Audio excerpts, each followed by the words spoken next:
Dimanche dernier, des organisations de la société civile togolaise ont tenu un meeting à Lomé pour protester contre la nouvelle constitution du pays. Cette manifestation, orchestrée par le Front citoyen Togo Debout, FCTD, a été marquée par la présence notable de Jean-Pierre Fabre, président national de l'Alliance nationale pour le changement, et de Dodji Apevon, président des Forces démocratiques pour la République, FDR. Ces figures de l'opposition s'engagent à multiplier les actions pour empêcher l'application de la nouvelle loi fondamentale. Il s'agissait de la deuxième manifestation organisée par Togo Debout contre cette constitution. La première avait eu lieu le 5 mai dernier, marquant un retour des mobilisations après 3 ans d'interdiction des manifestations au Togo.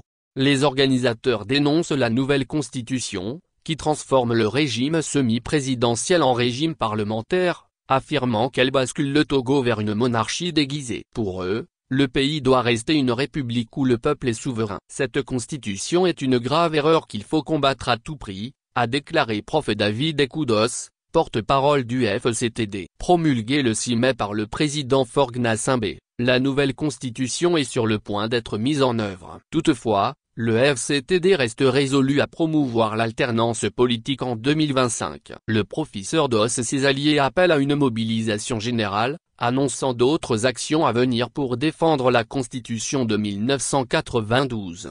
Rodrigue Aego, secrétaire exécutif du FCTD, a précisé: « Nous sommes en phase de sensibilisation. Nous allons multiplier cela autant que possible. Nous envisageons également d'aller à l'intérieur du pays. » Selon cette nouvelle constitution, le Togo passerait d'un régime présidentiel à un régime parlementaire, où le pouvoir résiderait entre les mains d'un président du Conseil des ministres, chef du parti majoritaire à l'Assemblée nationale. La fonction de président de la République deviendrait un simple titre honorifique, sans prérogative réelle.